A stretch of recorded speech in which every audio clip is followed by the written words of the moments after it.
Welcome everyone to my fourth XCOM 2 War of the Chosen challenge run here on YouTube. We're covering the last of the hero classes today, and you can always check out my previous videos on my YouTube channel.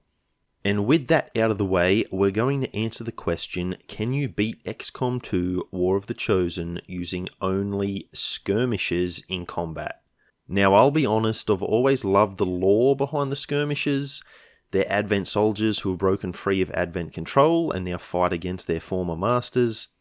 But they've always been my least favourite class to use from a tactical perspective.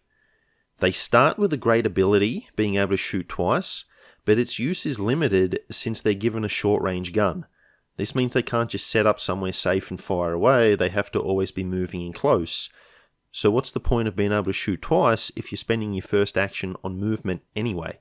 I know they have a grapple hook to help with this, but its uses are limited, and the skirmishers have always just seemed like a class that doesn't really know what it wants to do. And on top of that, some of the skirmishers' late game abilities just aren't that useful, mainly Battle Lord. In the lead up to the game's release, this was billed as giving you your own alien ruler, as it allows the skirmisher to get a reaction turn after each Advent action. Now, if you're anything like me, you were elated at having your own ruler after all the suffering you endured at the hands of the alien rulers. But see, what we didn't get told, at least I don't think we were, is that rulers were getting a huge nerf. Instead of reacting after any enemy action, it was only actions they had line of sight on. So now your skirmisher has to be in line of fire to use its most powerful ability, and it's probably not going to have a good enough health pool to actually survive long enough to get all its reaction turns if there's a lot of enemies. So its most powerful ability relies on you being in a bad situation, surrounded by enemies to make use of it, so you're going to try and avoid using this ability at all costs.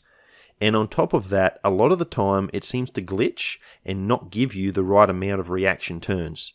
There's also another major drawback with skirmishers, but it won't become apparent until much later in the game. I'll keep you in a bit of suspense for that one though. Anyway, enough with the negativity, and truth be told, the skirmishers actually surprised me with just how good they are in this run. So let's get on with it. As always, cheap Twitch plug incoming, I do live stream all my XCOM gameplay on Twitch, so if you want to see any of these playthroughs in full, please give me a follow over there, the link is in the description. And now for the rules. We're playing on Commander difficulty. We're playing on Honest Man, which means we can only reload a previous save in the event of misclicks or glitches, and we can obviously only use skirmishers in combat. So beginning the run, I replaced the regular 12 starting soldiers with 12 skirmishers.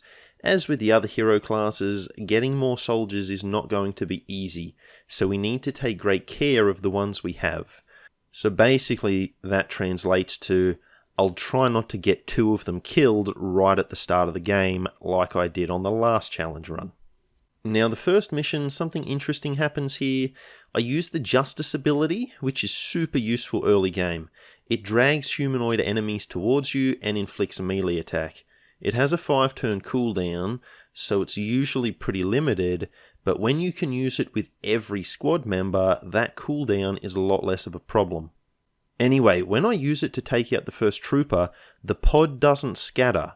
The surviving 2 troops kinda just stand there in shock at the demise of their comrade. This would occasionally happen with Templars too when using Rend. I think it's some kind of glitch with the game when you use melee attacks, but whatever, now these 2 troopers aren't in cover, and we easily annihilate them. So on to the next pod. So I try to stay in front of the statue, as the pod with the captain normally spawns behind it. I'm trying to get as close as I can without activating the pod. Like I said, our weapons are close range, so the less distance between us when we attack, the better. I actually plant the explosives before taking out the second pod, which doesn't happen very often. We take out the pod with ease, and things are off to a great start. Now, unlike the Reapers, the Skirmishers can thankfully use items without needing a special ability, so I build a medikit and flashbang. They're the 2 standard items I go for with each new game. Flashbang's a great early game for breaking sectoid mind control, and medikits are just an insurance policy in case something goes wrong. So next mission is protect the device, and I have to say, after playing with Reapers, going back to the normal sized detection radius of enemies really sucks. Now this is one of those sewer levels which are always some of the hardest in the game due to a lack of cover and a high risk of activating an enemy pod hiding just around a corner. The first pod consists of a trooper and sectoid, and the trooper goes down to Justice. The sectoid is in full cover, so I use the grappling hook to flank it. I'm hesitant to do this as it does run the risk of activating another pod, but thankfully we get lucky and that doesn't happen, and we easily take out the sectoid. Oh, forget that, it survives with 1 HP. I've actually done this pretty badly, but thankfully one of our skirmishers makes a 44% shot and saves the squad from my terrible choices. The next pod is a captain and trooper. I've gotten a glimpse of the third pod near the device. For this reason, I opt to use Justice to pull the captain and trooper over to us where we can safely engage them without activating that other pod. We're then able to sneak up on the final pod and we obliterate them. We get our first promotions here and we get to choose between two really not that great abilities. Reflex gives us an extra action when we get shot at. Total Combat lets us use a grenade as the first action and not end our turn. Now the first ability is bad because you want to avoid being shot at as much as possible, so having a power up when getting shot means you're trying to avoid ever having to use it. The second ability is great on Grenadiers, but skirmishers can't lob grenades nearly as far, so usually you'll want to move and then throw the grenade anyway, making the ability less helpful. So not a great choice, but I go for Total Combat on our first skirmisher. We finish construction on the Guerrilla Tactics School. It's useless at the moment, but we need it for squad size upgrade down the line. Now the third mission consists of only Lost, and this is something the skirmishers excel at. They can grapple to high ground where the Lost can't reach them, and their ability to shoot twice lets them inflict lethal damage on the hordes of enemies that will no doubt have barreling down on us. My usual strategy for these missions, where you have to grab the VIP and then book it back to the evac zone, is to set up in high ground with 2 to 3 soldiers, and send another 1 to 2 to grab the VIP. The ground troops focus on pushing forward, while the high ground soldiers provide covering fire. Don't worry about taking out every single Lost, because you'll be there until the end of time. You just need to get rid of the ones that are getting too close to your soldiers.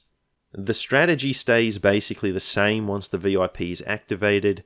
Just retreat with the ground troops as quickly as possible, while using the high ground squad to provide cover. Focus on the dashes, as they'll be really the only danger, and you may have to move your high ground troops in closer to provide better cover. Don't be afraid to do this, just don't let them fall behind the ground squad. We're never in any real danger here, and that makes 3 missions for 3 that have gone exceptionally well, but how long can we keep this up? Well, we get a breakthrough research for increased weapon damage from our bullpups. Now getting this so early in the game is fantastic, as that damage buff will carry with us until the end of the campaign. But you all know how it goes. Jake Solomon giveth, and Jake Solomon taketh away. It's time for the first Retaliation mission, and the warlock is our first chosen. I find this guy to be the absolute worst of the 3 for the early game, as his psionic attacks can wreak total chaos on your squad with no real way to counter them. You can use mind shields, but they stop you from taking more useful items into combat with you, so I usually don't bother. If you knew ahead of time that he was going to show up on the mission, it might be worth bringing them, but otherwise I just don't see much point. We Overwatch creep forward, taking out his zombies as we move up. Thankfully the first pod we meet activates on their turn, not ours. I use the grappling hook with Dretus to flank the sectoid and trooper, and check this out. Look where she is, and look where the sectoid is. She's literally right on top of it, but doesn't have line of sight. Can anyone in the comment section figure this one out, because I got nothing. We still take them both out easily, so it's not a big deal. It was just really weird. We keep making our way forward slowly, and Advent don't seem to attack the civilians while the Chosen is active, so we're really under no time pressure here. We encounter a priest and a trooper, but take them both out with ease. Between the grappling hook, justice, grenades, and shooting multiple times, the skirmishers are just super versatile. I'm starting to realise I really haven't appreciated them enough for this talent, but on these solo class runs, it's a real blessing to have. The warlock then activates, and now things get serious. We shred him with a grenade and then hammer with as much firepower as we can. He takes increased damage from skirmishers, so we're able to whittle him down to only 3 HP. However, we then have a faceless activate, and he calls in a trooper. He also calls in a spectral stun lancer, going into stasis while he does this. Now this is better than him using mind control or something similar, so I'll take it. But nonetheless, it's gone from 1 verse 4 to 3 verse 4 in the blink of an eye. The Lancer is a one-shot with Justice. Adlisk, what a name, finishes off the Warlock as he comes out of stasis. We also one-shot the Trooper, but we simply don't have enough firepower left to finish the Faceless. I use a flashbang, hoping this will slow it down. It doesn't. The Faceless reaches up through the ceiling of the building it's in, attacking Kazakhs. I'm probably butchering that pronunciation. These names are seriously bizarre. Now, the Faceless didn't have line of sight on her, so I don't even know how it could have attacked her. Some real shenanigans going on in this mission. Anyway, thankfully the attack did miss, so I guess the flashbang helped, but she still takes fall damage as the roof gives out. She thankfully survives, and we take our revenge on the Faceless on the next turn, and it's mission accomplished. So we have taken a wound, but nothing we can't handle. And even better, Adlis gets a random ability giving his grenades +2 damage. I take this as I believe it'll be much more useful than the standard Skirmisher corporal abilities. We get 2 really bad dark events next. One gives captains and priests the return fire ability, and one increases the detection radii of all enemies. I was complaining about how bad the radii are already, let alone making them even bigger. However, the bullpup damage has slowed down our research, meaning I haven't actually made contact with any extra regions, so we don't have a choice of what guerrilla op we're going to take, so we set out to stop the detection radii dark event. That actually made a tough decision quite an easy one. We encounter a sectoid and stun lancer at the front of a gas station. We take out the sectoid by blowing up its cover, but the stun lancer has taken cover on the roof. We blast right through him, and I actually wanted to go on the roof myself, but some exploding cars destroy the only way up there, so that's not going to happen. We stay on the ground as we engage a priest and another stun lancer. I actually hit 2 consecutive justices on the priest, dragging him a massive distance across the map. It's really cool. Now once the pod is dealt with, we move forward, but Advent are calling in reinforcements. We've only got 3 turns left, so this isn't looking amazing. Now, a mech drops out of the carrier with a purifier and stun lancer. I believe reinforcements can actually spawn at 1 force level higher than what you're currently at, just so Advent can be really certain that they've ruined your day. I've used the grenades we had, so we have 0 ability to shred the mech, but thankfully our skirmishers can shoot twice, and we focus fire on the mech, while hitting the soldiers with a flashbang. We actually take out the stun lancer too, which I wasn't expecting, but with 4 soldiers who can each attack twice, good things tend to happen. Now, if you didn't know, purifiers can't use any of their abilities while disoriented. A flashbang shuts down all of their offensive capabilities. So I focus on the purifier on the next turn and take it out, only to realise I have completely forgotten about the objective. We were meant to destroy the alien relay, but I let the timer run out as I just wasn't paying attention. So we mop up the rest of the enemies and make it out in one piece, but this is our first failed mission. And the part that annoys me is that we could have easily won if I'd just been more observant. I can't even blame Jake for this loss. This was totally on me, and now the enemy detection radii has been increased. That's really not great. Thankfully, we get some good news with our first sergeant, meaning we can now deploy 5 soldiers on missions. We complete the resistance ring and I immediately go searching for the Templars. We can't use them in combat, but we can use their HQ ability to heal soldiers more quickly on the strategic layer. So things keep progressing smoothly, and I have to say, I was really wrong about Skirmishers. These guys are stomping through everything Advent can throw at them. We get a mission where we have to defend a VIP from hostile reinforcements, and these missions are normally pretty brutal, but the Skirmishers just hold the line like it's nothing. We get ambushed on a covert op, and the Skirmishers just power through to the evac zone. Even on the second Retaliation mission, only a single soldier takes a wound. And I realise now that my biggest issue with the Skirmishers is actually their greatest strength in this run. See, I've always thought they were a unit that lacked focus. They were trying to be good at too many things. And while I do still believe that, in a solo class run, it makes them way more versatile than the other classes. They can shoot multiple times, they can melee, they can move quickly with their grapples, and they can blow stuff up with grenades if they need to. They just seem to have an answer for whatever situation they're faced with. So the question remains, can anything stop these skirmishers? Well, let's have a look. If we jump ahead a bit, we've now got mag weapons, and even better, did you know skirmishers can get saturation fire as a random ability? Well, I didn't know that, but they can, and our skirmisher Hellborn has it. Now for those that don't know, saturation fire lets you shoot in a cone, hitting multiple enemies, and a couple of sergeants also have Wrath. It's kind of the opposite of Justice.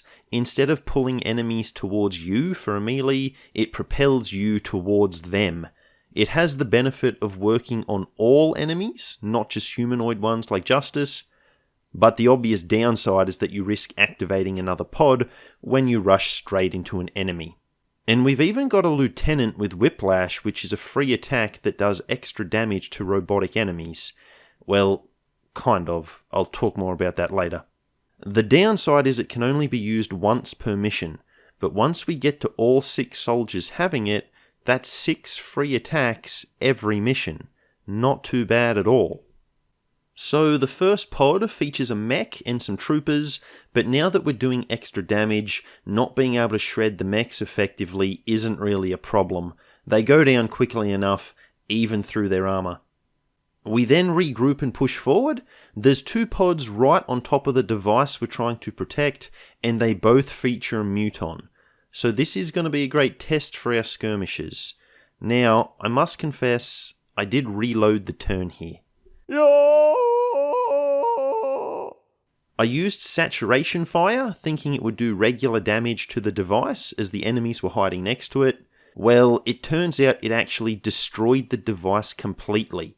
I had no idea this was going to happen, and it didn't destroy any of the other objects, like Advent's cover, so it seems kind of broken to me, or maybe I just got really unlucky. So I did reload. Technically this does break the honest man rules, as it wasn't a glitch or misclick, but I really had no way of knowing saturation fire was going to do over 20 damage to the device while doing normal damage to everything else in the hit zone. So I feel it was justified. I hope you all agree, but let me know your thoughts in the comments. Am I a filthy save scummer because of this? Anyway, on take 2, we eliminate the trooper with a whiplash. I go for Justice on the stun lancer. It survives with 1 HP, but we stun it for the next turn, which is awesome. I soften up one of the mutons, and Harbinger finishes him off with Wrath. I'm not actually sure if Wrath can trigger the muton's counterattack ability, but if it can, it didn't here. This was a risky play though. Harbinger then follows up with a flashbang to disorientate the remaining muton and 1 sectoid. The other sectoid thankfully raises a zombie, and Bradford gives us his speech about zombies at this point. So that means this is the first time in this campaign that a sectoid has lived long enough to raise a zombie. Now that's pretty insane to think about. Now here I use Wrath with Mox on the muton. The muton's Overwatch actually triggers when you use Wrath. I didn't think it would. I mean, it makes sense that it would in retrospect, but I just didn't expect it. The muton survives 2 attacks from Mox. Harbinger then takes out the Stun Lancer and leaves one of the sectoids with 1 HP remaining. Now, here we get to see how great Skirmishers are on more vertical levels.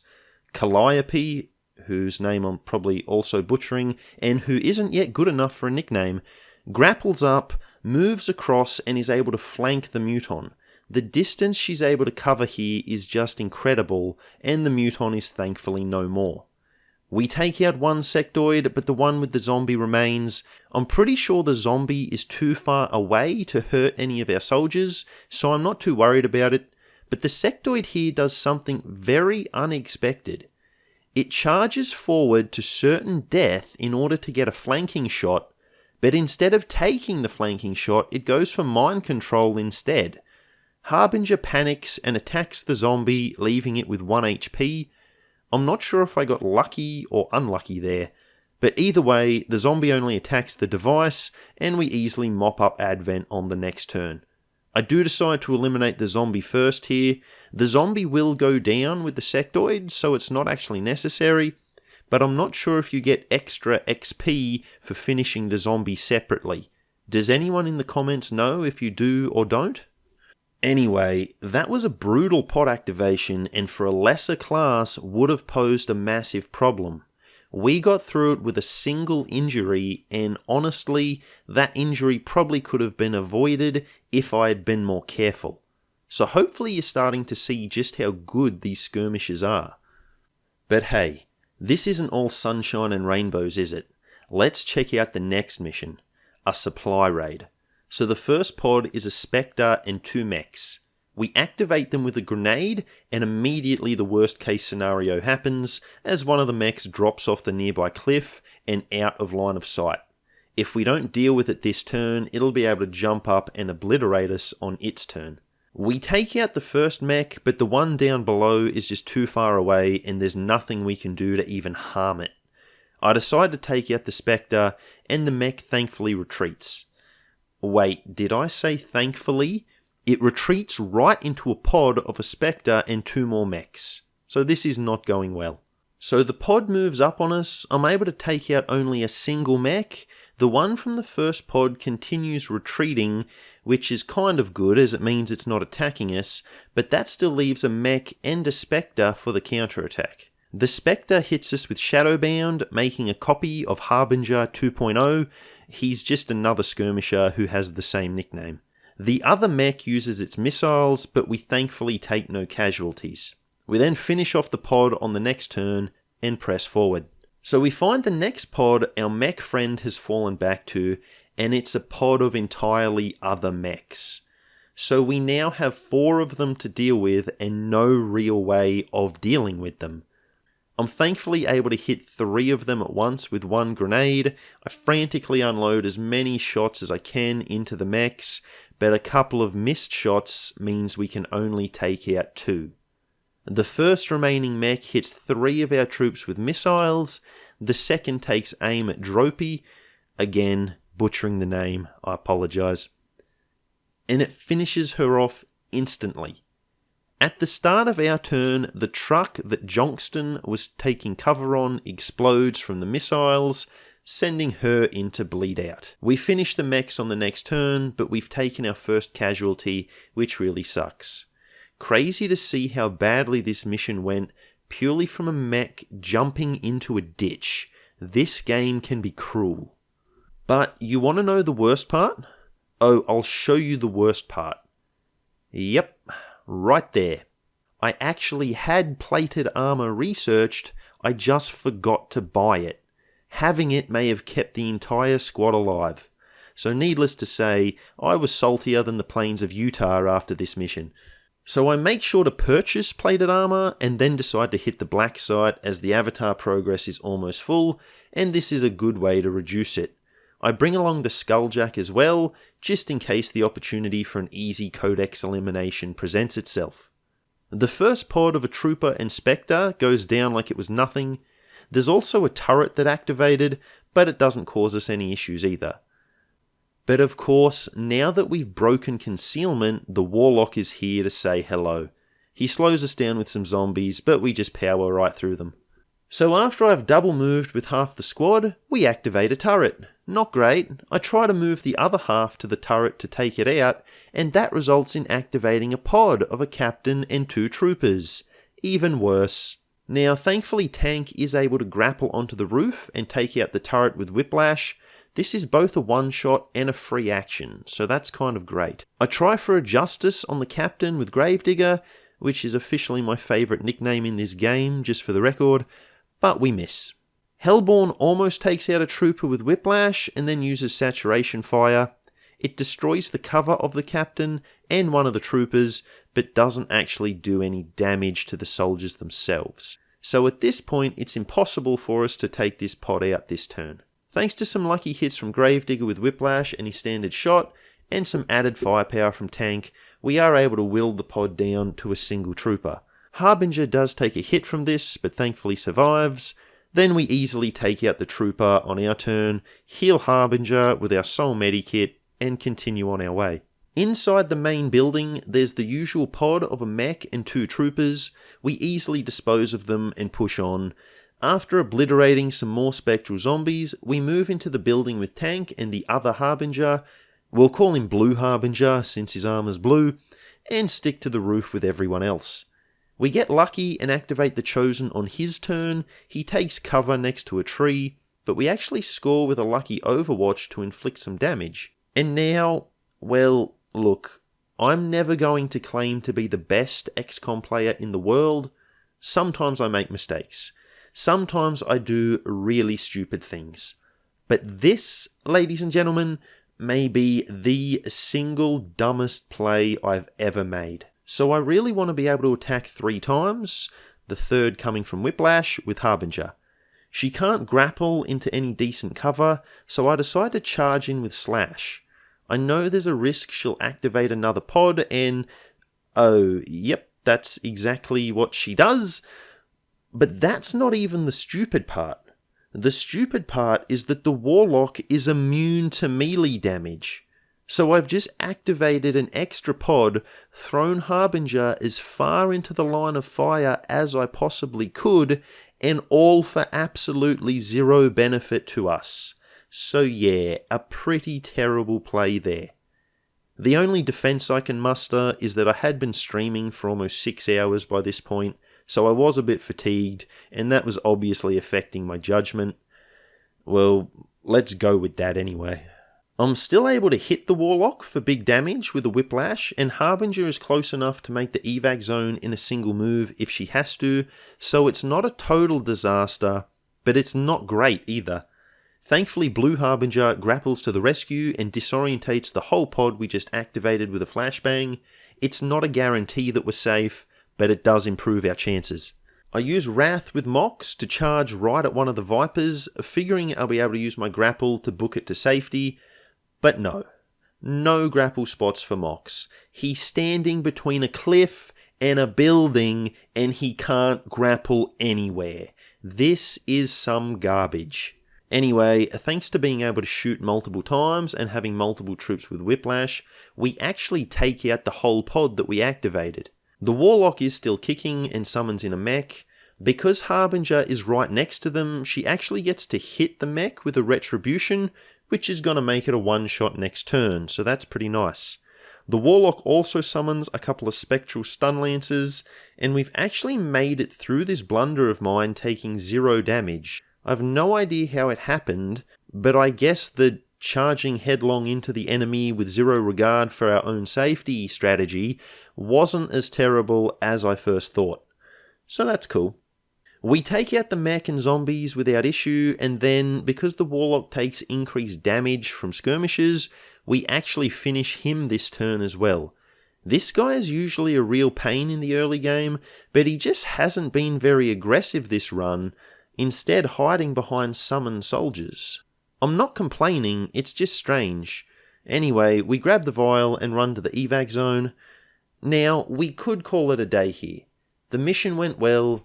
We did take an injury and it looked grim a couple of times, but we survived, completed the objective, and made it out alive.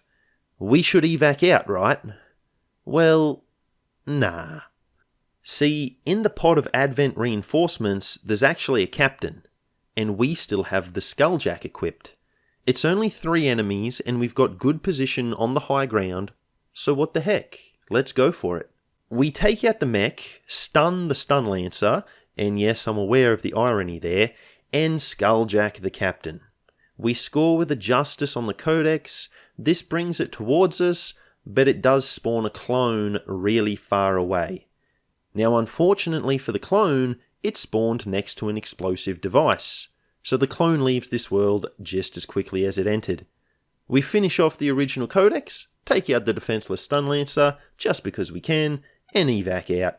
Now as a side note here, I thought reinforcements used to drop in indefinitely on this mission, as in they would just keep coming every turn or two until you evac'd out, like the base defense. Here we had 1 drop of reinforcements and that was it. Did Firaxis change the behaviour of this mission since the game's release, or am I just remembering things incorrectly? Well, either way, we've reduced the avatar progress by 2 and things are looking good. And truth be told, things continue going reasonably well. Our roster is stretched a bit thin, but we soon get a covert op to recruit another skirmisher, which should help a lot. However, before the covert op can complete, we get hit with a supply raid. I choose to skip it as we just don't have enough soldiers who are healthy and have high will to deploy. It is a shame as we lose contact with the region as well as the radio tower we had built there. It's an annoyance for sure, but it's not a massive deal. But what is a massive deal is the Avatar project is again filling up. It's now 1 pip away from being full. But no time to worry about that campaign ending problem, as we've got a Guerrilla op to deal with. I decide to send Harbinger and 4 lower level soldiers. This is both to give the lower ranked troops some much needed XP, but also to save our better soldiers for the more important missions, like reducing the Avatar progress. Also, I have a sustaining sphere here. I normally never use these things, and I have no idea why I made it. But whatever, we have it now. I think my plan was to give it to Tank so that she could act as, well, a tank, being able to take multiple hits safely so that the other soldiers don't have to. Now, despite getting a bad reveal at the first pod, blowing our concealment, our skirmishers are, like always, up to the task, and they stomp through Advent like it was nothing. Things aren't going as well on the strategic layer though. The Avatar progress has filled and we're now on the 14-day countdown until we lose the campaign. We thankfully make contact with a new region housing an Advent facility. If we can take it out, we'll remove 3 pips of Avatar progress. The bad news is that there's an alien ruler at this base, so I'm really not looking forward to this mission. The hero classes can't use any of the items you get for defeating the alien rulers, so I normally try to avoid them in these runs. But here we have no choice, so I load up the best 6 troops we have available, and away we go. At least I think I've loaded them up. I actually leave the frost bomb at the base, which was a really terrible move, but it's too late to do anything about it now. So here we go. Skirmishers vs Berserker Queen. It's the match of the millennium. She wanders off into the distance and I decide to be really clever and grapple onto the roof of the base. This will give us line of sight on her, and as long as we can cut off the routes she would use to climb up, she won't be able to harm us at all. At least that's what I had planned until I discovered we grappled right into her line of sight and blew our concealment. This is about as bad as things can get. Wait, did I just say as bad as things can get? Well, that's not actually right, as things can get worse. See, we just activated another pod at the same time too. Dear oh dear, this is looking dire. I start the attack by throwing a grenade. I'd much rather use Whiplash, as they're free attacks and won't cause a ruler reaction turn, but shredding will make our future attacks deal more damage, so we need to start with the grenade. The Queen attacks Tank from below, but thankfully misses. I then start spamming Whiplash, which is good, but we do miss a couple of them. However, of course, the Whiplashes eventually run out. I grapple all the skirmishers up high, hoping this will keep them safe from the Queen's attack. The plan seems to work, as she uses her turn moving towards climbing up to us. That is until I completely ruin the plan with another terrible play. I move Blue Harbinger to the ladder, or vine ladder, whatever, the thing that the Queen is trying to climb up. Now this sounds like a good idea, right? I can cut off her access point and keep her below us, so we're safe. Well, yeah, except that I forgot Blue Harbinger was already cutting off a different vine ladder, and the Queen just uses that one to climb up after he moves away from it. Now thankfully Tank has Retribution, and she lands a hit, not only doing damage, but stunning the Queen for 2 turns. This translates to 2 free attacks without the Queen being able to react. Tank may have just saved us all from my incompetence. So way to go, Tank.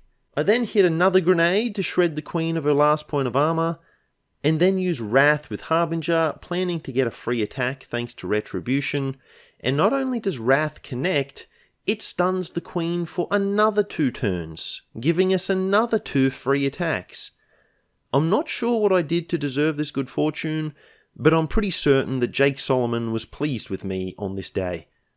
Now by the time the Queen is allowed to move again, we've smashed her health down to 28 out of 90. She opens the Psy Gate to escape and tries to flee. However, Gravedigger has other ideas as he hits her with a Retribution and stuns her for another turn. Given how horrible the activation seemed, this is going beautifully. With my last action, I throw down the meme beacon to protect us from the priest and shield bearer that we activated. The Queen does manage to escape, but she only has 13 health, so when she shows up again, we'll be able to finish her easily. The rest of the mission goes off without a hitch, we blow through the remaining pods we encounter, and then we evac to safety. We've bought ourselves some time, but I really need to be prioritising the story missions moving forward in order to reduce the build-up of the Avatar progress. Also, we've gathered a lot of negative traits here. It's bound to happen with these hero class runs as we're just so limited on soldiers and managing will is a huge problem. Hopefully it won't cause us unmitigated disaster later in the run. In good news though, we've managed to unlock Cal 90 Bullpups, which is the beam weapon equivalent for our skirmishers. We should be doing some nice damage now, but it should tell you how late into the game we are, given we have beam weapons and I've only just finished building the Shadow Chamber. I haven't managed the main story very well in this run, but we're still in quite a good position overall, so there's no need to panic, at least not yet. We continue on, taking a few injuries and having to manage the Avatar project build-up, but it's nothing our skirmishers can't handle. So before too long, I decide it's time we hit the warlock's base, as he is getting pretty close to max level. So inside the base, we open the first door and immediately find ourselves face to face with a pod of Advent. We take them out without any real issue and push forward. I am loving these skirmishers. But the next room is a bit more menacing. 1 codex, 3 sectoids, and 2 turrets. Now thankfully, the sectoids are a one-shot from our Ripjack attacks, thanks to their melee vulnerability. And did you know they didn't actually have this vulnerability until War of the Chosen came out? So there's a fun XCOM fact for you. Anyway, the turrets are on roofs, so they go down with a single grenade each, and the codex quickly finds itself all alone, until it spawns a clone buddy, of course. I think about using Wrath to take out the clone, but I'm afraid of activating another pod, so I try for a difficult shot with the bullpup instead. We thankfully make the shot and clear the room before anything can attack us. The bad news is we're down to only 2 grenades after that encounter, but we do still have 2 mimic beacons, so we'll hopefully be okay. I get a little bit lost here, as I do tend to do in these missions, and then we're confronted with a pod of chrysalids. I think everyone in the team has Retribution by this point, so between that and our multiple attacks at point blank range because the lids charged us, they go down without a fight. But check out the Warlock's dialogue here. How much longer must I endure your sacrilege? If it is peace you want, I shall gladly oblige. Come forward, XCOM, and yield to my embrace. I shall grant you merciful slumber. This dude is telling us if we surrender, he'll reward us by ending our lives. This man seriously needs to work on his negotiating skills. So it's then a clear path to the elevator, and down into the depths we go. In the final chamber, we come across a captain and a trooper. We take them out without issue. The warlock warps in, and we use our second to last grenade to destroy his cover. He is immune to melee, but we're not playing with Templars here, so we just blow him away with gunfire. 2 codexes spawn in as backup, and here we see the downside of Retribution. Tank attacks the codex as it spawns in, causing it to clone and create a 3rd codex. Not a huge deal, but a little bit annoying nonetheless. Now Mox has to reposition himself anyway, so I use Slash to take out one of the damaged codexes, and Slash is really brilliant on Skirmishers. It allows Mox to attack while also repositioning himself so he can take aim at the sarcophagus for his second attack. And the really great part is you can do a dash with Slash, and it still only counts as a single action. I decide to use a Whiplash to take out the other injured codex, but it dodges and survives, spawning another one, so we're back to 3 of them now, and this is pretty annoying. But the really great thing about Skirmishers here is their ability to shoot twice. Because you'll always hit the sarcophagus when you shoot at it, this applies to any structure for that matter, we absolutely pound it with damage and destroy it with the warlock only at 50% health. Oh, and you know how I was saying how great the Ripjack stun ability is? Well, check this out. Stunned for 0 turns. Well, that's really helpful, so thanks, game. With 1 codex left, I go for a really risky play and attempt a 65% justice instead of just throwing down the Mimic Beacon for guaranteed safety. We make the shot and it pays off, but this was a bad play from me. I think I just wanted the codexes gone because they were annoying me so much with their dodge shenanigans. The warlock returns and I lob the final grenade. His cover is unfortunately indestructible, but the grenade still shreds his armor. We whittle down his health and I go for a slash with tank. The slash itself doesn't do any damage due to the melee immunity, but it places tank right in the warlock's face for her second action. We pull the trigger and call it a day. This mission went really well. Now the warlock did take increased damage from skirmishers, so the other chosen probably won't be as easy, but we should enjoy our success for now. Up next is a guerrilla op, and there's 2 dark events that are both pretty awful. One is Wild Hunt, making the chosen more likely to appear in combat. The other is Spider and Fly, giving a chance of ambush on all covert ops. Normally Spider and Fly is just an annoyance, but given how thin our roster is, we really can't afford to be having ambushes lowering the will of our troops. So I decide to go with Wild Hunt, as I can simply avoid doing any covert ops for a while if I need to avoid ambushes, but there won't really be a feasible way to avoid the chosen if they want to show up on more missions. I mean, we could obviously skip missions, but then we would lose the whole campaign, so that's probably not the best idea.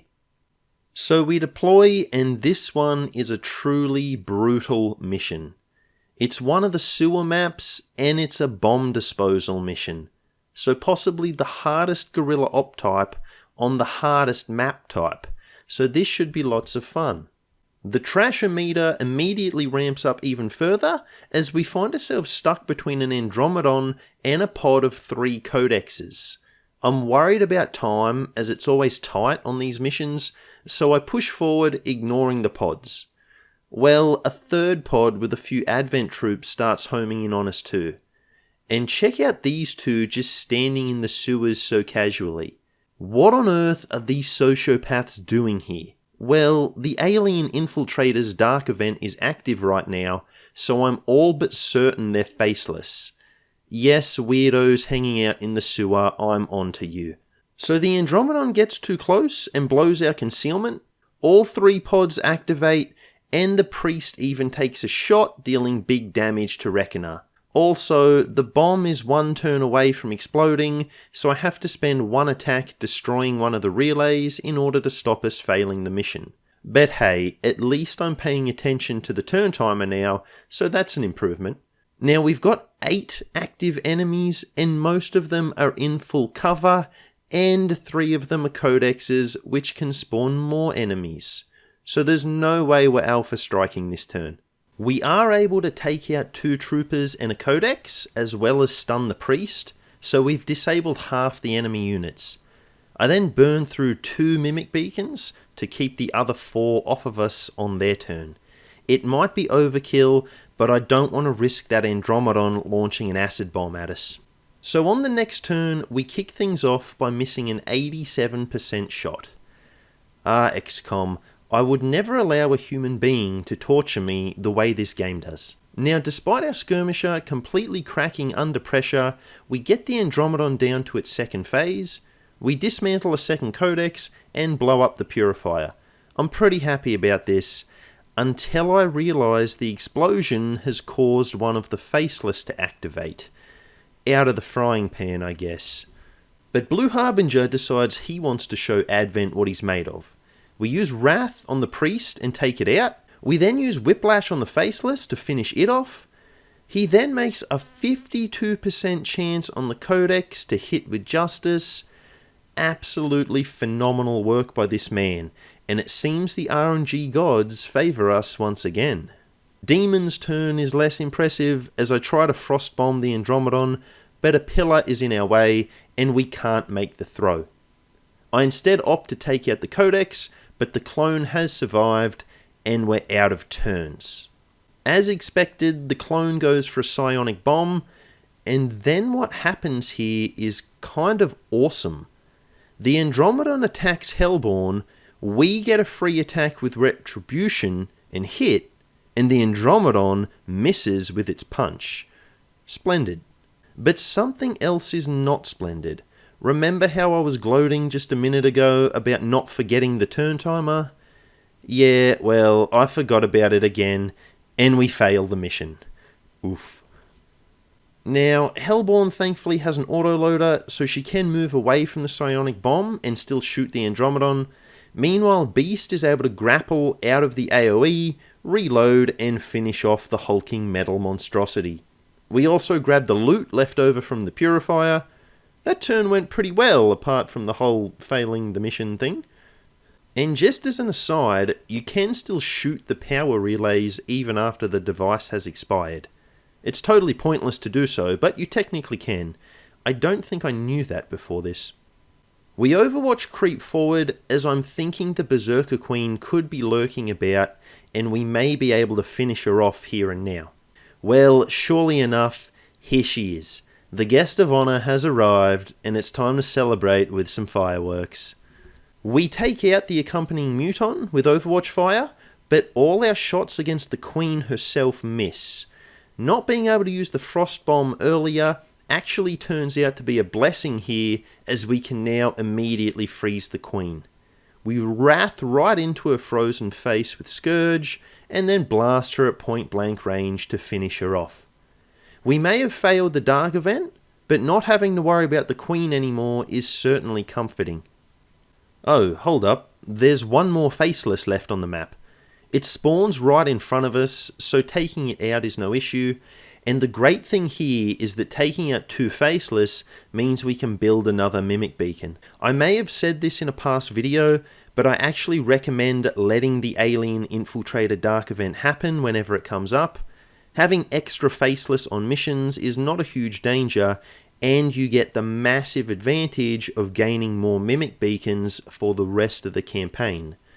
So bring out all your Faceless, I say. Things go well moving forward, for the most part. We do get ambushed on a covert op, but we have 3 soldiers and it proves no real challenge. After an eternity of no story missions, the Avatar progress is filling up again, so I decide to send the strongest soldiers we've got off to the Advent Forge. I bring the Skulljack in case we get the opportunity to use it on a codex while we're there. And would you know it, The very first pod is a codex and heavy mech. I've employed blue screen rounds by this point, so I'm not too worried about the mech. We remove its overwatch with a whiplash, and then skulljack the codex.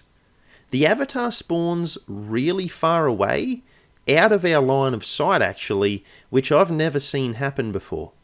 We grapple towards it, and once it activates, it comes charging in, which is just what I wanted. One frost bomb later, and the avatar is ours for the taking. We finish off the mech, an inconveniently placed turret, and the avatar. The hunter then warps in as we push forward. Across the bridge, we encounter another heavy mech, this time accompanied by a purifier. The mech again goes for overwatch, which is annoying. I shoot with tank and we actually miss, but due to the stock on her gun, we still inflict a single point of damage, which is all we need to remove the overwatch. I love it. It takes a whole lot of shots to do it, but we take down the mech. The purifier meanwhile has taken cover next to a car. A plasma grenade later, and a single shot from Harbinger puts the Advent soldier down. Now it's time for the sector pod, and unfortunately we can't use Banish this time around. We start with the grenade to shred, and then open fire with our blue screen rounds. We have them equipped on 2 different soldiers, so between them that's a total of 4 shots against the sector pod. It may not be Banish, but it still gets the job done. This sector pod is no big deal. We overwatch creep forward as the hunter is still out there somewhere, well, hunting us. However, we have a more immediate problem with 2 mutons and a codex. We take out the first muton and then use justice on the codex. We stun it for 0 turns again, and I realise now why this is actually useful against codexes. They may still get their full turn, but for the rest of your turn it stops them from cloning. So I retract my previous sarcasm. Stunning for 0 turns is actually pretty good. So we take out the codex and fire on the remaining muton. I was prepared to use my mimic beacon here, but we actually make a clutch 46% shot and don't need to. Very nice indeed. You know the drill. Back to Overwatch creeping until the next enemy shows up. And the next enemy is none other than the hunter, who immediately grapples away into the darkness like a massive coward. And I'm actually kind of conflicted here. On one hand, I can stay inside the building and wait for him to come to us, where he'll get a free attack when he enters. On the other hand, I could chase him outside and engage him in a much more open area, where his long-range rifle will give him the advantage. So I decide to also hide like a coward and let him come to us. Let's hope my decision pays off. But he actually doesn't take the bait and just hangs out on a hillside away from the building. So now I take the bait and charge outside to hit a melee attack. In doing so, I activate another pod, and I'm feeling pretty foolish at this point. But on a brighter note, behold the power of grapple plus wrath. It allows us to move from inside the building to the roof to the cliffside where the hunter is, plus we get a second attack after we get over there. It's absolutely incredible. So we end up taking out the hunter, and he didn't get to attack us again. He's really not having a good run lately.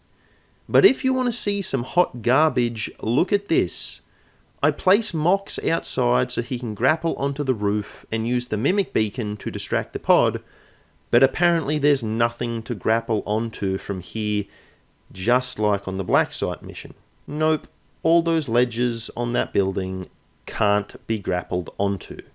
What unholy nonsense is this? Anyway, I then click off the soldiers and back onto them, and now we can grapple onto the roof. So it was just some weird glitch, but I've already wasted my turn with Mox. Now it's no big deal as Demon also has a mimic beacon, but it was annoying.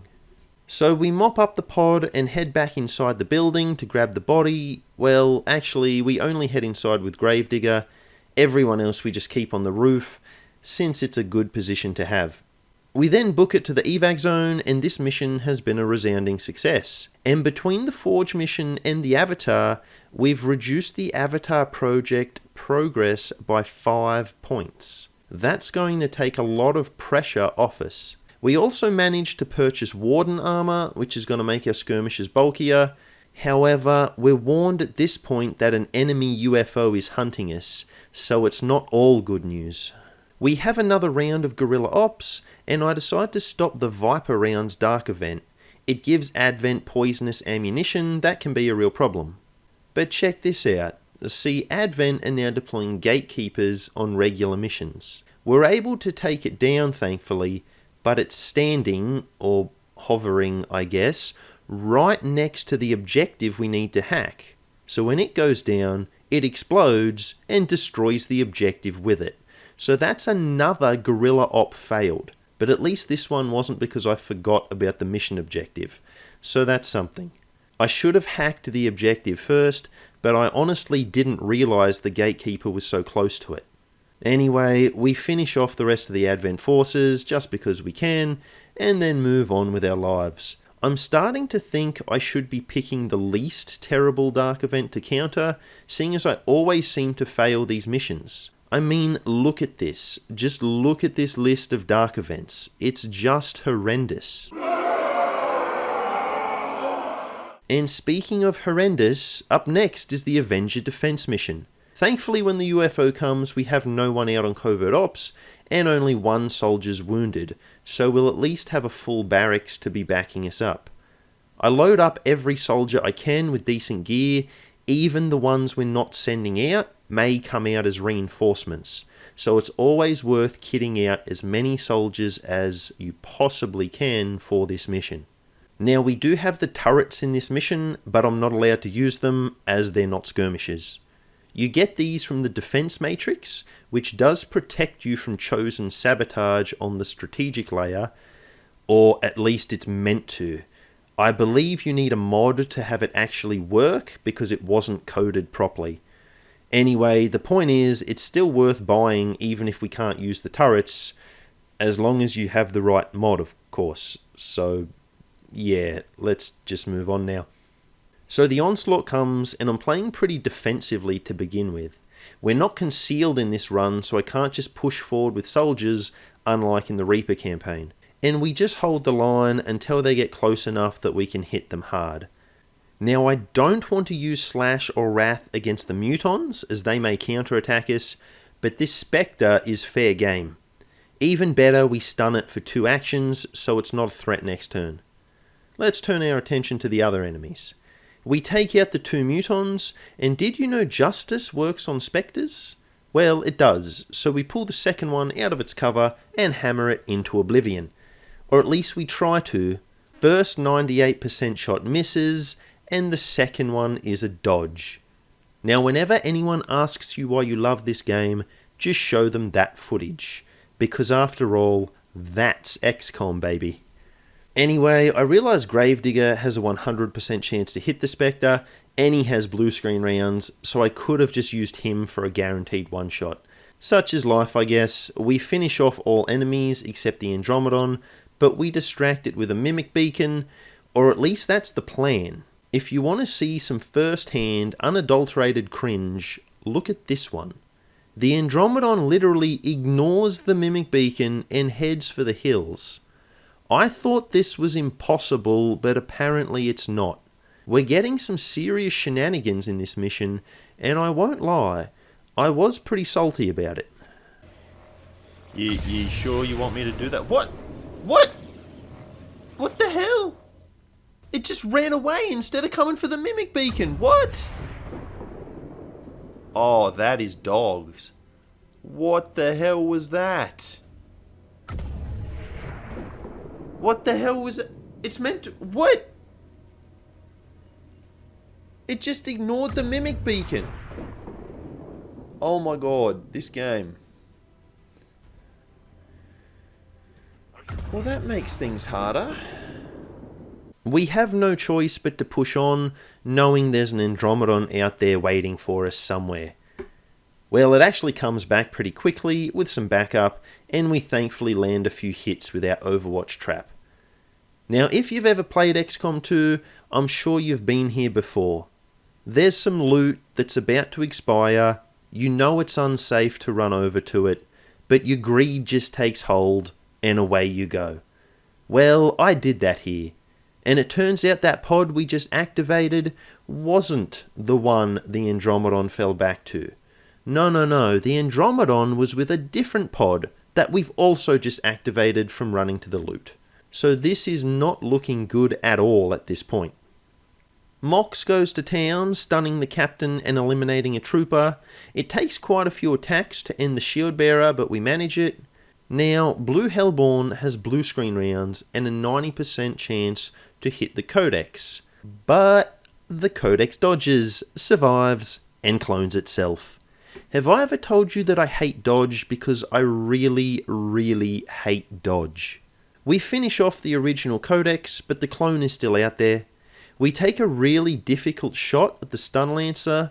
Now while we do miss, we hit the car it's taking cover on and blow it up, so we still do quite a nice bit of damage. But the best part is I was holding off on using Gravedigger as I knew the car was about to blow next turn. Now that we've detonated it early, Gravedigger can run in with Slash and finish the Lancer without fear of being blown to Kingdom Come. I throw down 2 Mimic Beacons. It's probably overkill, but there is always a chance that the Andromedon can one-shot a Mimic Beacon, which would then leave the Codex to ruin our day. Well, the Codex attacks first and misses, so that's no problem. And then the Andromedon totally ignores the Mimic Beacon again. What in the world is happening here? I mean, we used a Mimic Beacon on the Andromedon in the previous mission and it worked. Why is this one immune to them? I hate this. So now Advent are calling in reinforcements, and we haven't even taken out the Disruptor yet. This Andromedon is really ruining my day. So I decide turnabout is fair play, and ruin its day with a couple of grenades and a whole lot of firepower. Now, a question for you all here. Whiplash does extra damage to robotic enemies, as we can see on this Andromedon.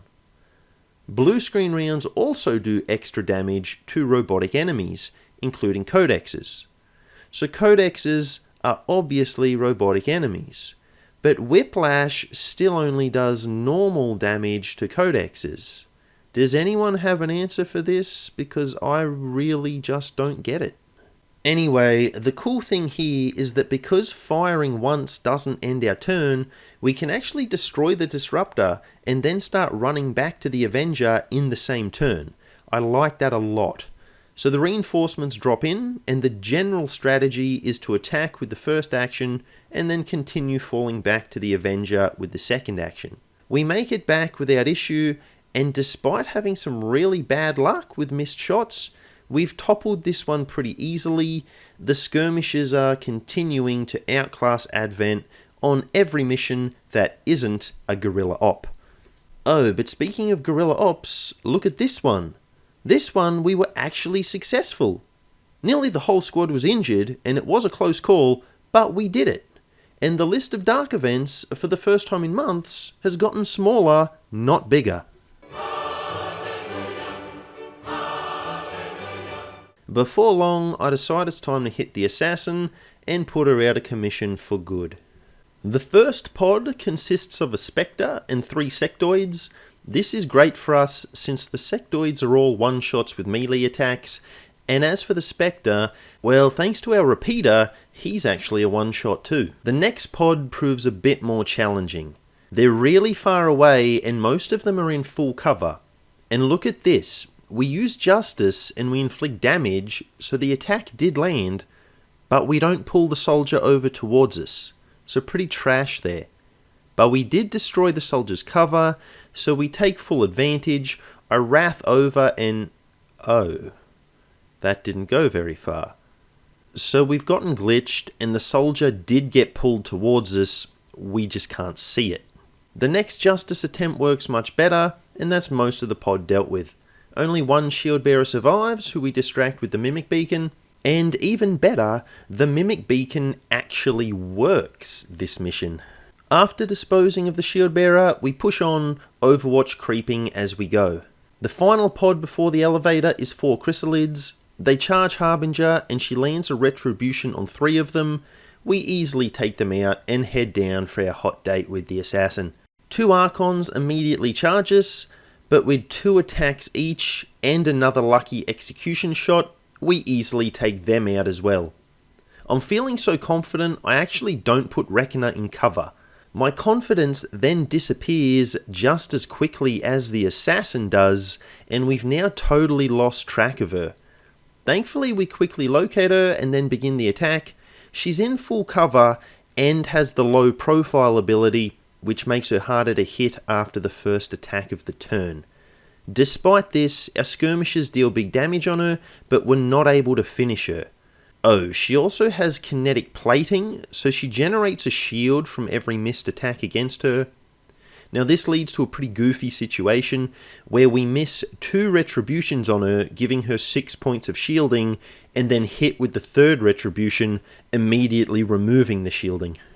However, what's also crazy here is that she calls in 2 stun lancers. They try to reposition, but we stun them both with retribution attacks. The assassin is now completely surrounded by soldiers on every adjacent tile, either our forces or her allies, so she's unable to move. She does hit Blue Hellborn, yes there's a Blue Hellborn too, and then tries to disappear with Vanishing Wind, but she can't go anywhere and immediately reveals again. So now she's extremely vulnerable, and the best part is she did it to herself. Calling in those stun lancers is what cut off her pathing. Even despite her low profile, shots at point blank range have a 100% chance to hit, so we take her out with ease. Reinforcements drop in the form of a priest and Andromedon, not the best enemies to face, but we've still got mimic beacons, so I'm not worried. I consider grenading the Andromedon, but decide I'd rather save them for the assassin, as she is weak to explosives, and low profile makes grenades an attractive option, since they can't miss. Instead, we drop a mimic beacon to distract the enemies, and after destroying the sarcophagus, the assassin is back, but with only 50% health. Now here we run into a problem. The assassin is much better at hiding this time, and I have no idea where she went. Instead of potentially wasting a heap of action points trying to find her, I decide to just focus on the enemies I can see. The assassin will no doubt charge us on her turn, so we just need to tank the hit, and then hopefully be able to hit her back. I've healed Blue Hellborn with our only medikit, so all the soldiers should have enough HP to survive a direct attack from her. We take out the Andromedon, but we get unlucky with the priest and miss a couple of attacks. This allows him to survive and put Harbinger in stasis. Meanwhile, our plan of human, or skirmisher I guess, bait works and draws the assassin out. She's in indestructible full cover again, which is annoying, but 3 grenades inflict huge damage on her, and we win. Not the easiest mission ever, but it went pretty well. I think the most annoying thing was that this particular chosen chamber didn't have any elevated platforms for us to use our grapple hooks. If it did, that final section would have been much easier, but no need to worry as the day belongs to us regardless. And here we actually get a covert op to recruit another skirmisher, bringing us to a total of 13 troops. Now that sounds like it might be a record for these challenge runs.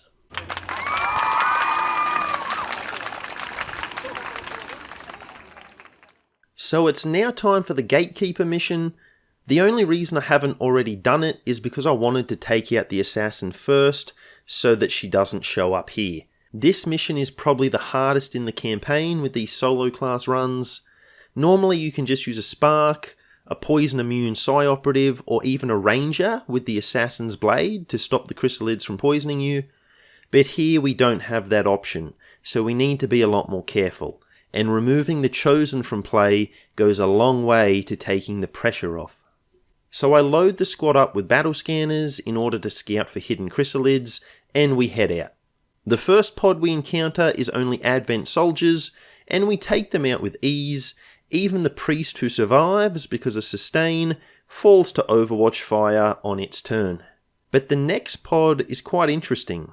It's a berserker with a couple of codexes. I don't remember ever encountering a berserker on this mission before. One of the chrysalids has also been revealed and is in our line of sight.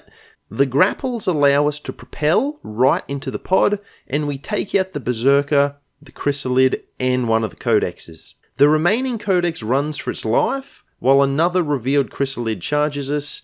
We take out the chrysalid and easily chase the codex down, vaporizing it.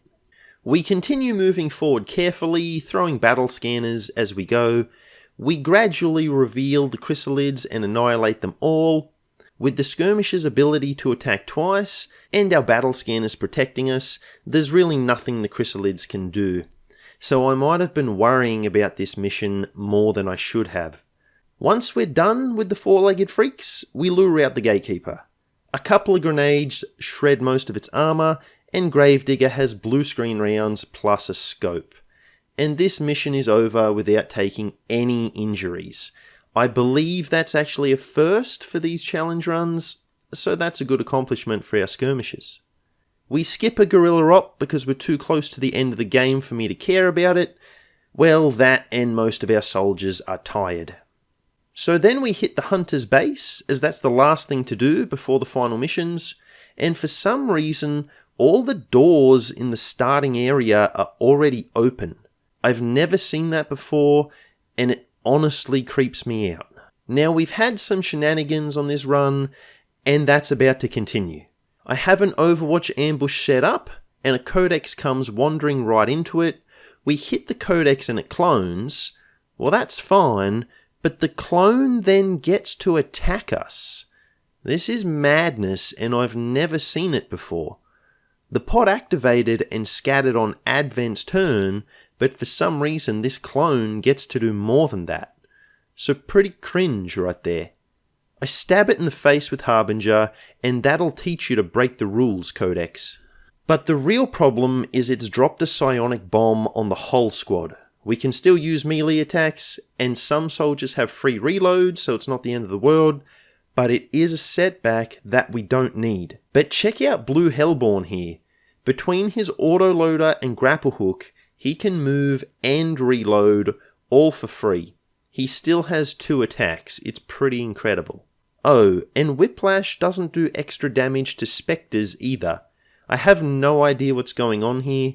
Anyway, despite the game seemingly cheating, we annihilate the pod and continue on our way. And there's not much to say as we head to the elevator. We encounter some more pods and we stomp all over them. At this point it seems our skirmishers are pretty much unstoppable. In the final chamber, we encounter a heavy mech and a shield bearer, and it's at this point I realise Reckoner still has a battle scanner instead of a grenade from the last mission. Anyway, you know the drill by now. Advent goes down, and it's time for the Hunter to appear. He has developed the Planewalker ability by this point, which makes him teleport after each time he's hit with an attack. He's also immune to explosions, but our grenade still shreds some of his armour. At one point we take a shot at him and he actually teleports to the exact same tile he was already on. Okay then. After the next shot he teleports away as normal, and this cycle of shooting and teleporting continues for a bit. Now unfortunately we're not able to finish the Hunter on the first turn, so he does get to hit us back. He summons in some priests, which is pretty annoying, and he grapples up to a flanking shot on Harbinger. He hits her for big damage, but she's okay, at least for now. Now Blue Hellborn here really drops the ball. He previously missed an 87% shot, and now he misses a 94% shot. Brutal. Now he does get an extra action here. I believe that's because by this point we had acquired the parkour skill from the GTS. It gives skirmishers a slight chance to receive an extra movement action each turn. So if you see any of these guys having 3 turns when they shouldn't have, that's probably the reason why. Anyway, Blue Hellborn is finally able to hit the side of a barn, and the Hunter and his 1 HP go down. We're not able to take out the priests, though we do stun one of them, but the Mimic Beacon serves its purpose and keeps them off our back. We get another lucky execution on one of the reinforcements, and we actually stun the same priest again. We're able to destroy the sarcophagus this time, and then throw down another Mimic Beacon to keep the remaining Spectre off our backs. The Hunter returns with only 50% health, but his armour has regened. We shred him with our final grenade, and again, despite his warping all over the map, we're able to put him down. The Chosen are thankfully no more, and now it's time to wrap this campaign up. So here we go. We've got a ridiculous amount of intel by this point, so I buy all the upgrades for the Network Tower mission, but none of them seem super useful. And I'll start by saying I'm really disappointed you can't grapple from one building across the void to another. That would have been really cool. We've come across a few pods, but they all seem to be falling back into the main building, so that could go pretty horribly in a couple of minutes' time. Meanwhile, we take out a turret blocking our path with Hellborn. We have individual concealment, thanks to those intel upgrades, so the other two skirmishers can continue along still hidden. On the next turn, a pod of a Viper and Codex flank Hellborn, but with Whiplash, she can attack 3 times, so she annihilates both enemies on her own. Our other soldiers are still concealed, so this is going very well. But then things pretty much hit the fan. A pod of a Codex and Archon patrol into Knockoff Demon, which is, yes, another nickname double up. Now, Knockoff Demon hits the Codex with Overwatch, causing it to clone, and we get some more shenanigans with the clone teleporting to one spot, but then apparently being in another spot. I'm getting kind of tired of these broken codexes by this point, I do have to admit.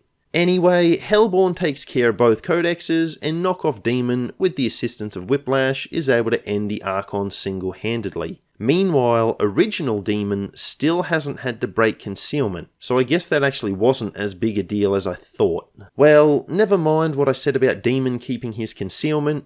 We immediately blow it and activate an Andromedon and an Archon.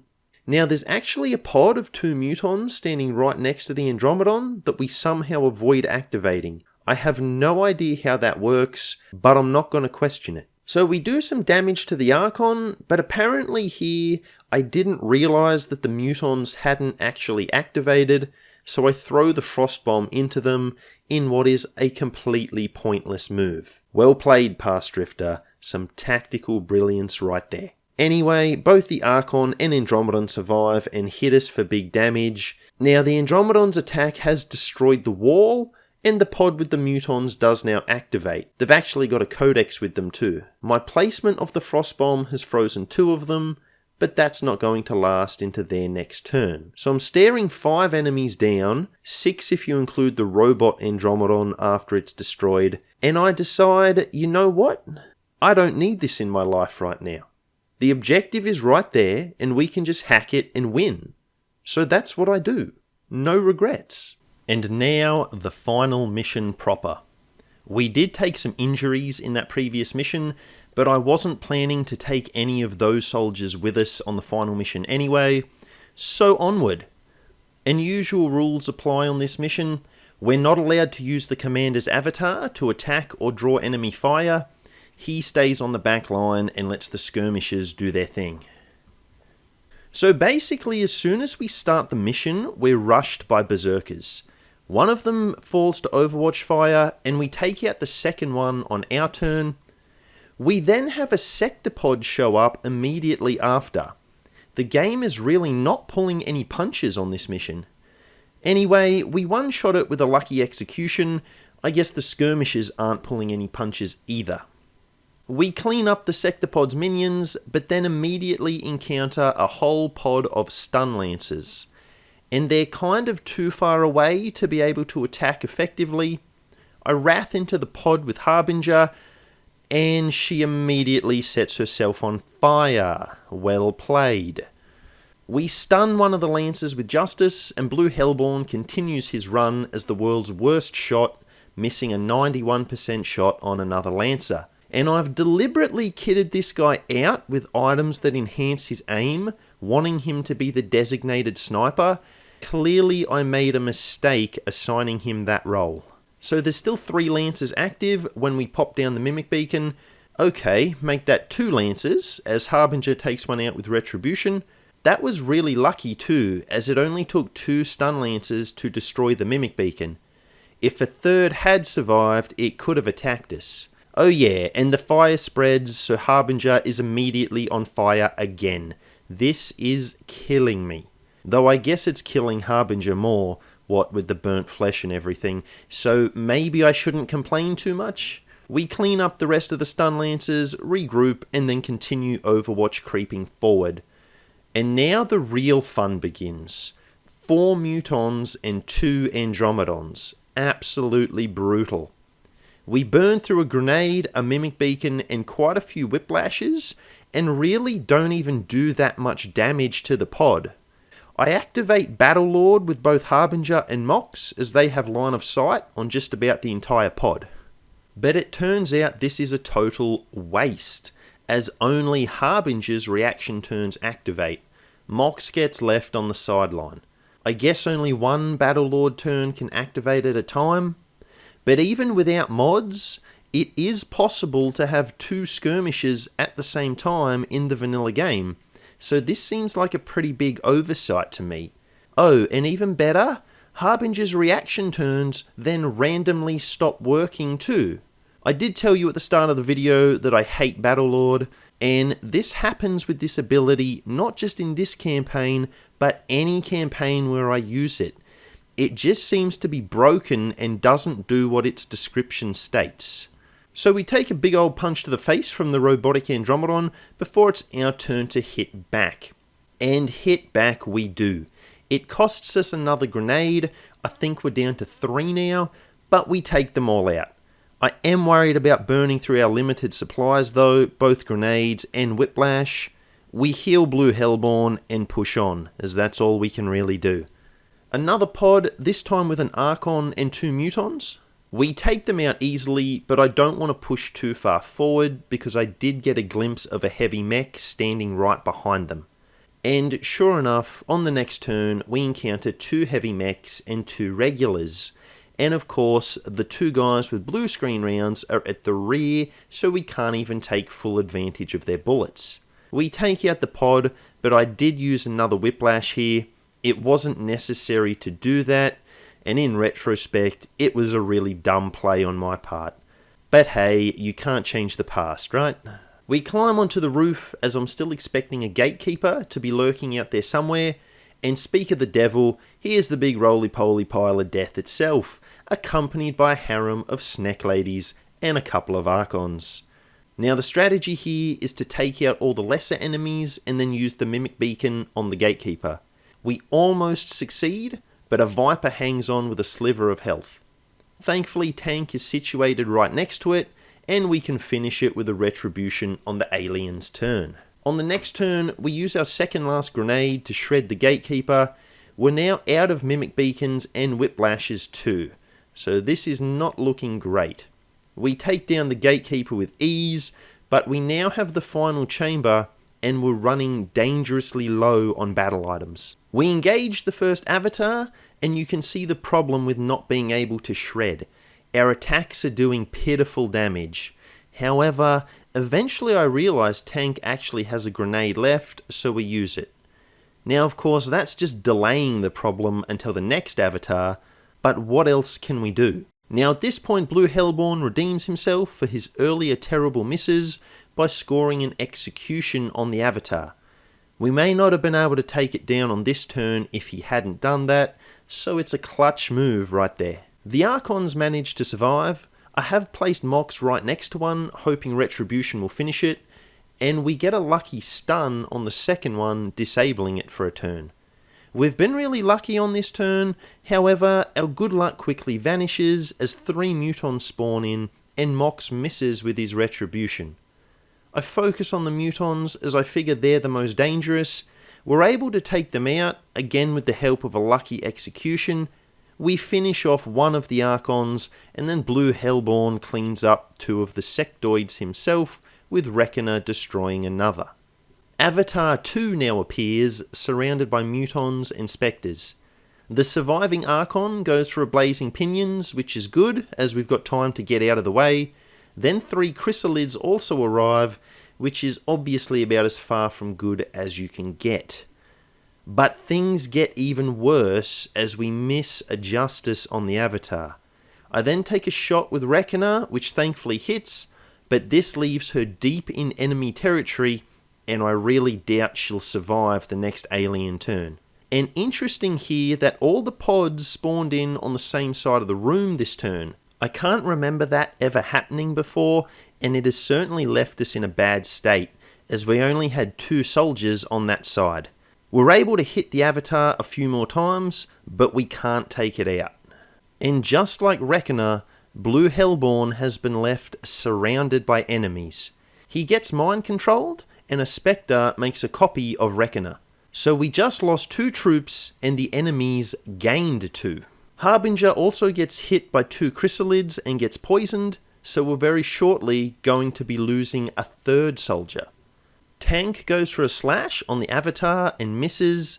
We can thankfully attack it a second time, but we really couldn't afford for that first attack to miss. We almost get the avatar's HP to 0, but it teleports too far away, and we can't take it out for a second turn. In some good news, it turns out Harbinger is immune to poison damage.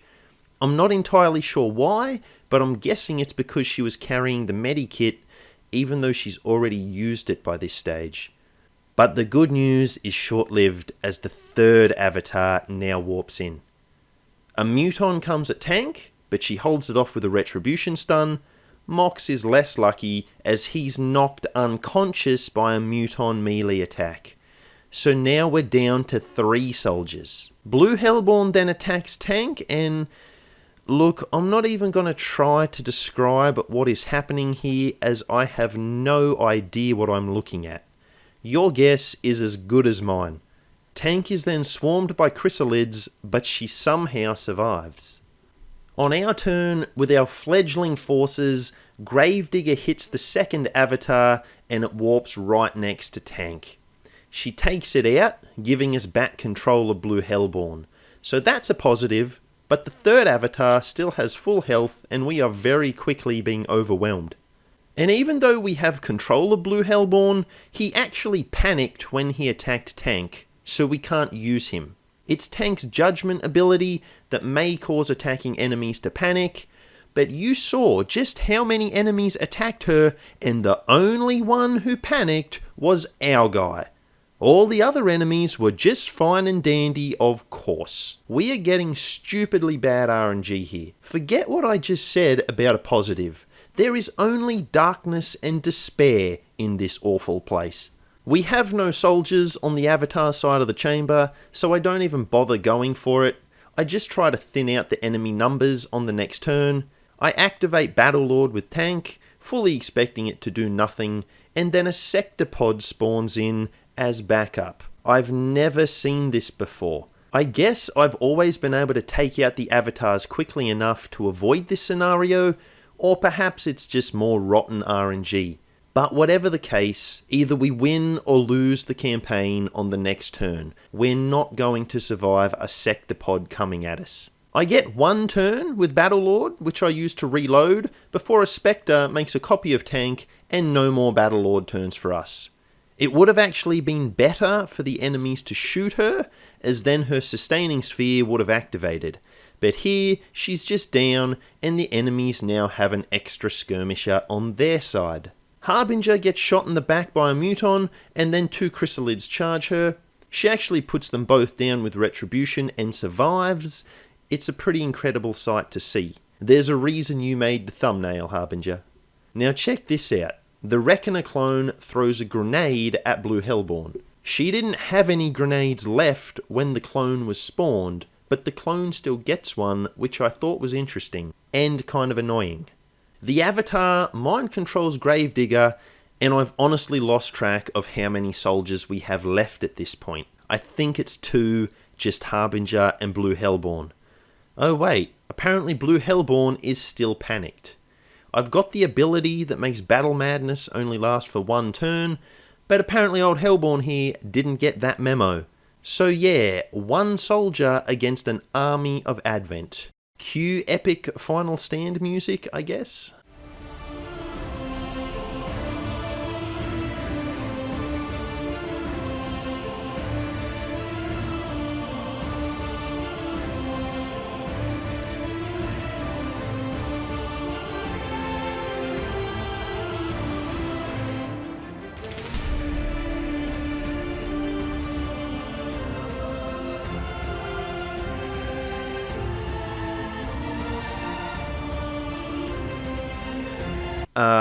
No. There was nothing epic about that. Let's try again with some more appropriate music.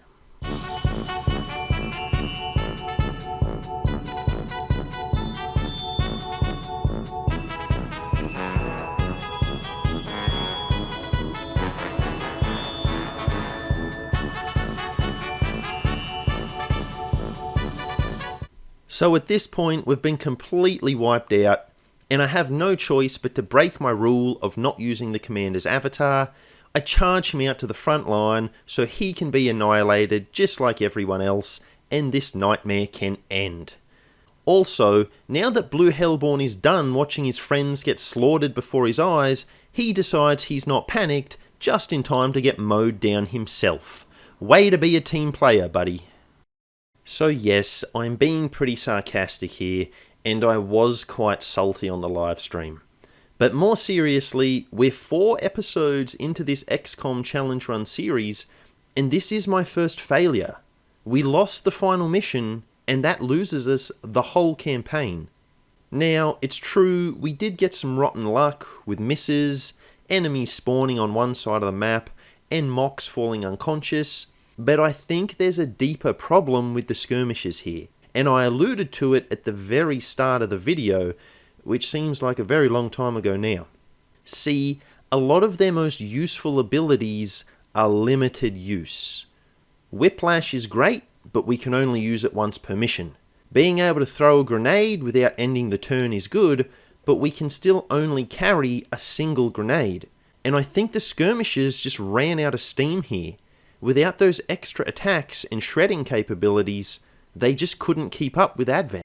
So yeah, it turns out I can't beat XCOM 2 War of the Chosen with only skirmishers. I really didn't expect to be saying that. And this has been a really crazy run. Skirmishers were, by far, the best class I had used in these runs, but then they became the worst in the final mission. Well, thanks for watching, I guess. Hopefully we'll do better next time. I don't know what you want. No. I'm just kidding. We're not giving up that easy. Let's play this sucker one more time. Now look, I know this is breaking my honest man rule, but we can't leave the video on the image of our beloved skirmishers getting wiped from the face of the earth, can we? Surely we have to go again. And the game actually starts you back in the main chamber, not at the very start of the mission.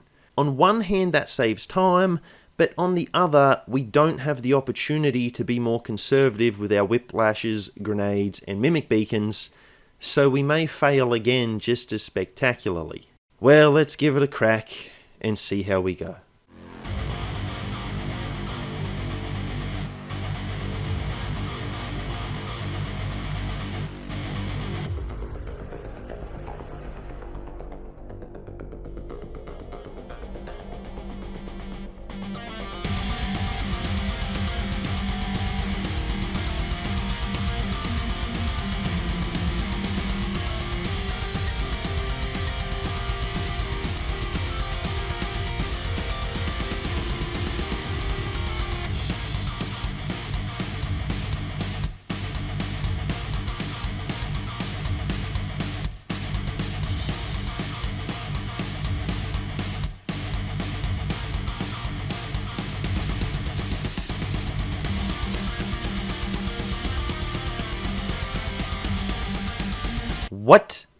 What on earth am I meant to do there? This game...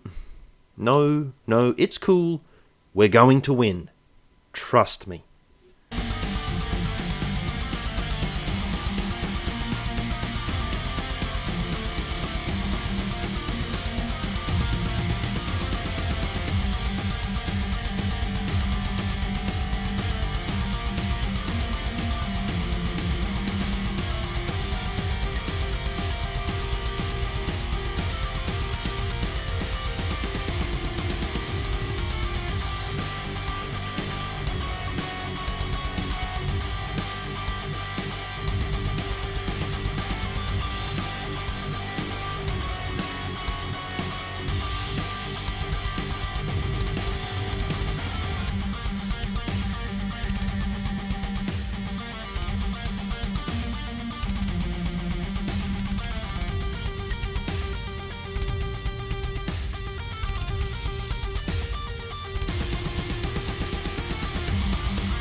Yo!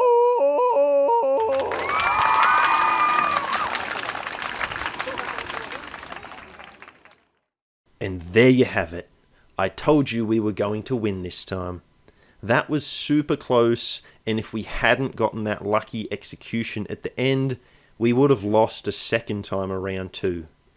So there you go. You can beat XCOM 2 War of the Chosen using only skirmishes, sort of. So I know this one is probably a bit of an unsatisfying ending, and I have to say this was a bizarre run. It kind of mimicked the Spark run in that most of the game was easy, but the final mission was brutal. But I will say, I have a new appreciation for skirmishers after doing this challenge run. They do have a lot going for them. Now, if I were to do the run again, I'd try and play more conservatively with the grenades and whiplashes, so we could keep some for that final chamber. But beyond that, I don't think there's too much extra I could do. I mean, I guess I could load the whole squad up with the best repeaters I could find and hope for execution shots, but that strategy is leaving a lot up to luck. Maybe give everyone special ammunition so our shots do more damage to make up for our lack of shredding ability. I don't know. There are things to consider though. So let me know in the comments, is this a challenge you'd like me to retry and see if I can do it better and get a proper victory? I'm definitely up for that if people want it, but it will have to wait a little bit as I have the next few videos lined up already. The next one is going to be our first look at one of the regular classes as I attempt to beat the game with only specialists. It should be interesting as we won't have the usual problem of limited troop numbers since we can just train more of them whenever we want, so I hope you'll hit the subscribe button and join me for that one. I'm aiming to have an XCOM video out about every 3 weeks, but I'll see how I go. I do live stream these challenge runs on my Twitch channel too, so if you want to see them in full, please give me a follow over there. We also have some cool rewards for regular viewers over there, like being able to make your own character, who will then appear in these XCOM videos. The link is in the description if you want to check it out. So thanks for watching if you made it this far. I really appreciate the support, and I do hope you enjoyed. Have a great day. I don't know what you want. Let's have a bit of fun till I downfall. My love, if you feel like I do